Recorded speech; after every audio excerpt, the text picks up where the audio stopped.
નમસ્કાર વિદ્યાર્થી મિત્રો કાલે આપણે ધોરણ 7 ની અંદર તમને પૂર્ણાંક સંખ્યાઓની અંદર ગણ વિશે માહિતી આપી હતી।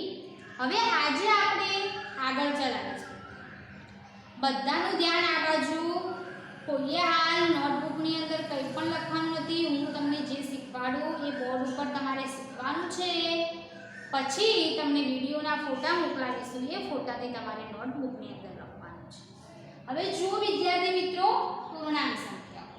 તો પૂર્ણાંક સંખ્યાઓની અંદર આપણે તમને કાલે ગણોની માહિતી આપી કે n, w, z, q, પછી i અને r। n એટલે આપણે તમને કીધું હતું કે પ્રાકૃતિક સંખ્યાઓનો ગણ કે જેની અંદર બધી જ ધન સંખ્યાઓનો સમાવેશ થાય છે। w એટલે પૂર્ણ સંખ્યા ગણ જેની અંદર શૂન્ય અને બધી જ ધન વાસ્તવિક સંખ્યાઓનો સમાવેશ થાય છે। પછી આવશે z। z ની અંદર બધી ધન, ઋણ અને શૂન્ય આ ત્રણ સંખ્યાઓનો સમાવેશ થાય છે। n, z, w પછી આવશે q। q એટલે સમય સંખ્યા ગણ। સમય સંખ્યા ગણની અંદર બધી જ પૂર્ણાંક સંખ્યાઓનો સમાવેશ થાય છે। અસમય સંખ્યા ગણ એટલે બધી જ કેવી સંખ્યાઓ? અપૂર્ણાંક સંખ્યાઓ। અને રિયલ સંખ્યાઓ છેલ્લે એટલે કે r સૌથી મોટામાં મોટો ગણ છે જેની અંદર n, w, z, q, i બધાનો જ સમાવેશ થાય છે। બધી જ ધન પૂર્ણાંક, ઋણ પૂર્ણાંક, શૂન્ય, અપૂર્ણાંક બધી સંખ્યાઓનો સમાવેશ થાય છે। હવે વિદ્યાર્થી મિત્રો આગળ। હવે વિદ્યાર્થી મિત્રો હજુ તમને આપણે પુનરાવર્તન જ કરાવીએ છીએ 5મા અને 6ઠા કે જેનું આપણે આ પૂર્ણાંક સંખ્યાઓની અંદર આ બધી માહિતીની જરૂર પડશે। જો આપણે તમને આગળનું પુનરાવર્તન ના કરાવીએ તો અમુક વિદ્યાર્થીઓ કે જે ભૂલી ગયા છે રજાઓની અંદર એમને યાદ રહેતું નથી। તો આપણે તમને એકવાર યાદ કરાવી દઈએ। હવે જુઓ, ગણ વિશે તો માહિતી મેળવી લીધી। હવે આવે છે સંખ્યા રેખા। તો સૌપ્રથમ વિદ્યાર્થી મિત્રો સંખ્યા રેખા। તો તમે જાણો છો કે સંખ્યા રેખાની મધ્યમાં શું આપેલું હોય છે? ઉગમ બિંદુ। ઉગમ બિંદુથી આપણે જેમ જમણી બાજુ જઈએ એમ આપણને કેવી સંખ્યાઓ મળે છે કે ધન વાસ્તવિક સંખ્યાઓ મળે છે। જો આ એક સંખ્યા રેખા દોરું છું, આ સંખ્યા રેખા ઉપર 0, 1, 2, 3 તો જેમ આ જમણી બાજુ જાઓ છો એમ કેવી સંખ્યાઓ મળે છે? ધન વાસ્તવિક સંખ્યાઓ મળે છે।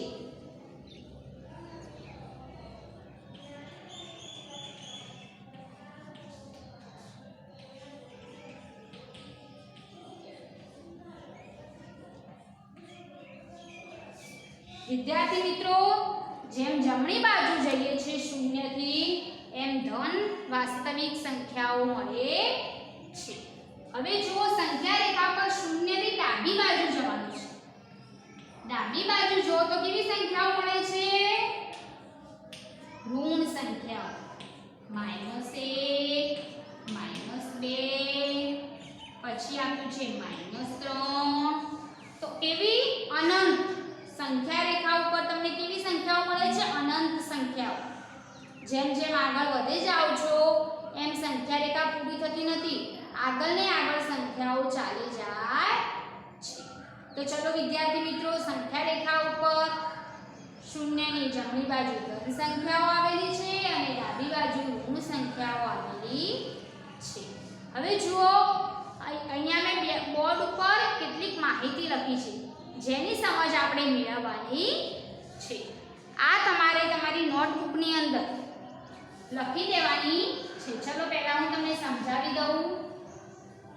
બધાએ નોટબુકની અંદર જે હોમવર્ક રોજનું રોજ આપવામાં આવે એ તારીખ સાથે આજનું ભણાવેલું હોય તો આજના ભણાવેલામાં પણ તારીખ મારી દેવાની અને હોમવર્કમાં પણ તારીખ મારી દેવાની। હવે અહીંયા એક સંખ્યા રેખા દોરી છે।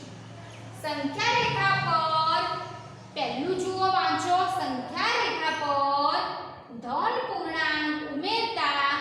જમણી બાજુ ખસીએ છીએ। ચલો એ વિધાનને આપણે તમને સંખ્યા રેખા દોરી અને સંખ્યા રેખા ઉપર જ સમજાવી કે સંખ્યા રેખા ઉપર આપણે ધારો કે 1 હોય તો આપણે 1 ની અંદર બીજો કોઈ ધન પૂર્ણાંક ઉમેરીએ તો આપણે કેવી કઈ બાજુ ખસીએ છીએ? જમણી બાજુ ખસીએ છીએ। તો આ વિધાન સાચું છે કે ખોટું એ આપણે સમજીએ। તો આ એક સંખ્યા રેખા છે।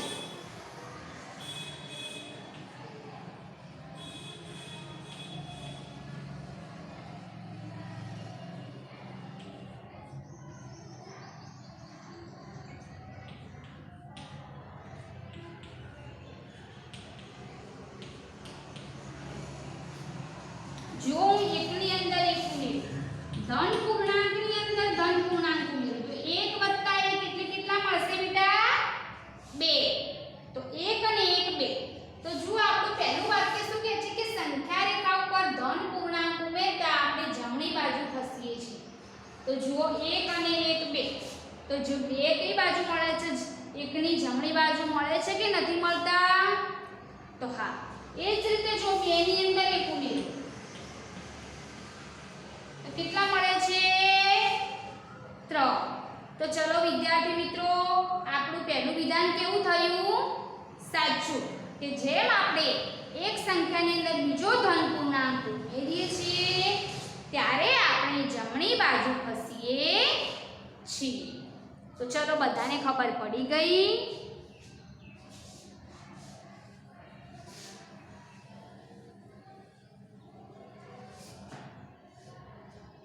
જુઓ આ પહેલું વાક્ય છે એનું અહીંયા હું તમને ઉદાહરણ લખું છું।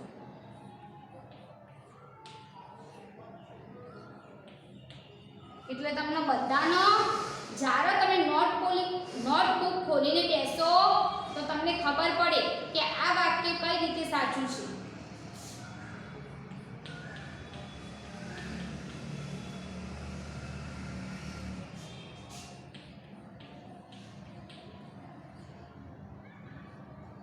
હવે બીજા નંબરનું વાક્ય।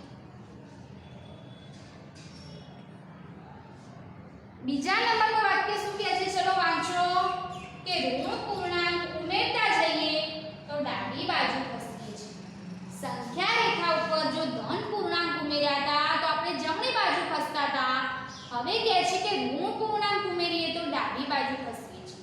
તો ચલો આ બાજુ ધ્યાન, ઋણ પૂર્ણાંક। તો આ સંખ્યા રેખા ઉપર આપણે ફરીથી તમને સમજાવીએ।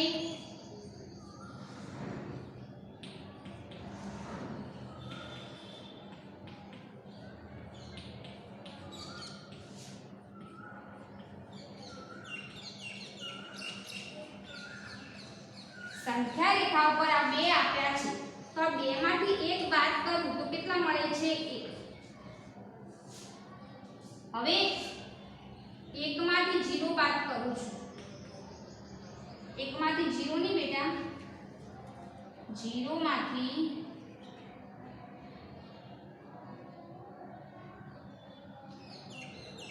1 બાદ કરું છું।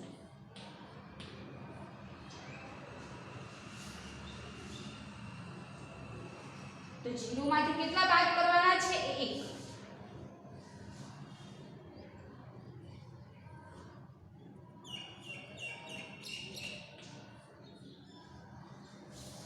તો તમે અહીંયા જોઈ શકો છો કે ઋણ પૂર્ણાંક ઉમેરતા શું કરવાનું છે? ઋણ પૂર્ણાંકને ઉમેરવાનું છે।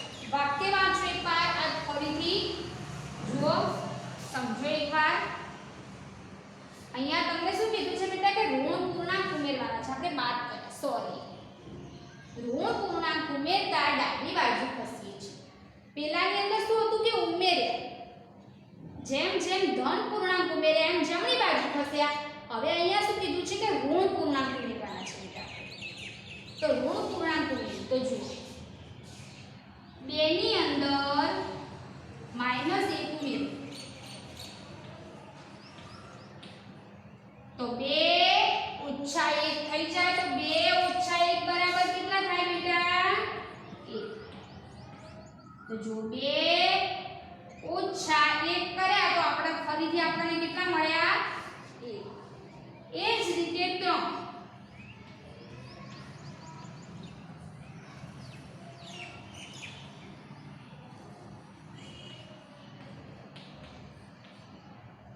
તો જુઓ, જેમ આપણે ઋણ પૂર્ણાંક ઉમેરતા જઈએ છીએ એમ સંખ્યા રેખા પર આપણે કઈ બાજુ આવીએ છીએ? ડાબી બાજુ આવીએ છીએ. તો ચલો વિદ્યાર્થી મિત્રો, ખબર પડી? આ બંને ઉદાહરણ હું અહીંયા લખી દઉં છું એટલે જુઓ તમને યાદ રહે.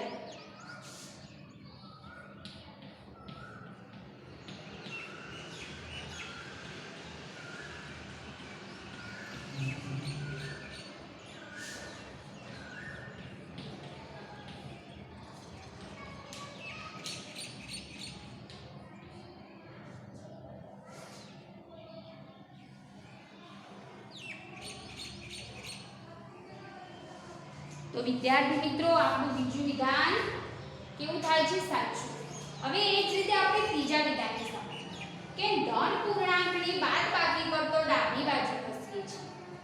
બે ધન પૂર્ણાંકો લેવાના છે ને એમની શું કરવાની છે? બાદબાકી કરવાની છે. ચલો સંખ્યા રેખા દોરો.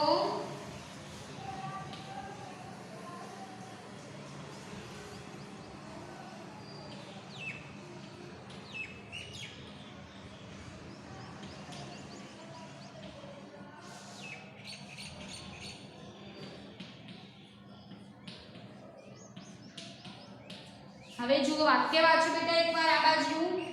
ધન પૂર્ણાંકની બાદબાકી બે ધન પૂર્ણાંકો, એક લીધા છે 3 અને બીજા લીધા છે 4. આ બંનેની બાદબાકી. તો 3 માંથી 4 જાય તો બેટા 1, પણ 1 કેવા આવશે? માઈનસ, કારણ કે ચિહ્ન આપણે દેખીએ છીએ કે જ્યારે આપણે સરવાળો કે બાદબાકી કરતા હોય ત્યારે ચિહ્ન આપણે કઈ સંખ્યાનું મૂકીએ છીએ? મોટી સંખ્યાનું મૂકીએ છીએ. વત્તા વત્તા શું થાય બેટા? વત્તા.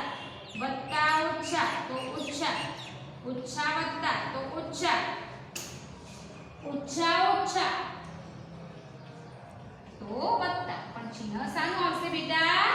મોટી સંખ્યાનું આવે છે. ચલો ફરીથી બીજું એક ઉદાહરણ લઈએ. 5 માંથી 4 બાદ કરીએ. બે ધન પૂર્ણાંકોની બાદબાકી કરી. તો ચલો અહીંયા આપણું વાક્ય કેવું સાચું પડે છે ખોટું? કે જ્યારે ધન પૂર્ણાંકો હોય એમની બાદબાકી કરીએ તો આપણે કઈ બાજુ જઈએ છીએ? ડાબી બાજુ આવીએ છીએ. આ બંને ધન પૂર્ણાંકો લીધા તો આ ધન પૂર્ણાંકો આ બાજુ જઈએ તો જમણી બાજુ કહેવાય. પરંતુ જો આપણો જવાબ કેવો મળે છે? 1. તો 1 કઈ બાજુ આવેલા છે? ડાબી બાજુ આવેલા છે. તો ચલો ઉદાહરણ લખી દો ત્રીજાના.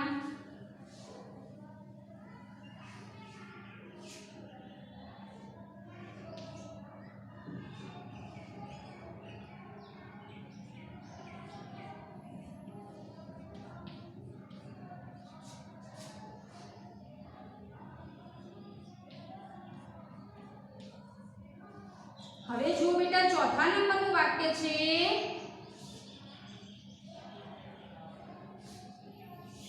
કે ઋણ પૂર્ણાંકોની બાદબાકી કરતા આપણે જમણી બાજુ ખસીએ છીએ.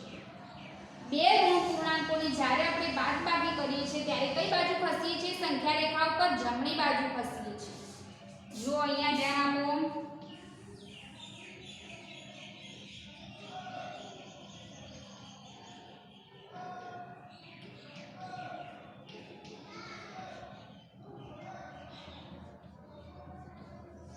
બધાનું ધ્યાન આ બાજુ. બે ઋણ પૂર્ણાંકોની શું લેવાની છે? બાદબાકી. -2 ઓછા -1. હવે આ ઓછા ઓછા એટલે શું થઈ જશે બેટા? વત્તા. તો -2 વત્તા 1. ઓછા 2 અને વત્તા 1. એક ઓછા અને એક વત્તા તો શું થાય? ઓછા. તો -2 વત્તા 1 એટલે કેવા આવશે? 1. બાદબાકી થઈ જશે બેટા. અને ચિહ્ન શાનું આવશે? મોટી સંખ્યાનું. તો જુઓ આપણું વાક્ય શું કહે છે? જો ઋણ પૂર્ણાંકોની બાદબાકી કરીએ છીએ તો એમ કઈ બાજુ ખસીએ છીએ? જમણી બાજુ ખસીએ છીએ. તો આ બે જે ઋણ પૂર્ણાંકો લીધા એમની બાદબાકી કરી તો -2 અને -1. તો આપણે કઈ બાજુ ખસીએ છીએ? જમણી બાજુ ખસીએ છીએ. હવે એ જ રીતે જુઓ -3 ઓછા -2 તો જુઓ -3 વત્તા 2 તો જવાબ કેટલો આવશે -1 તો કઈ બાજુ ખસે બેટા આપણે જમણી બાજુ ખસીએ છીએ તો ચલો આ ચારે ચાર વાક્યોમાં ખબર પડી ગઈ બધાય કેવું કરવાનું છે આ ઉદાહરણ તો મેં તમને લખાવ્યા પરંતુ તમારે જાતે સંખ્યા રેખા ઉપર બીજા ઉદાહરણો લઈ અને ઘરે પ્રયત્ન કરવાનો છે આ તમારી જે નોટ છે ગણિતની એની અંદર તમારે લખી દેવાનું છે પહેલું વાક્ય તો પહેલાનું આપણે શું કર્યું છે આ ઉદાહરણ છે બીજું વાક્ય તો બીજાનું શું છે આ ઉદાહરણ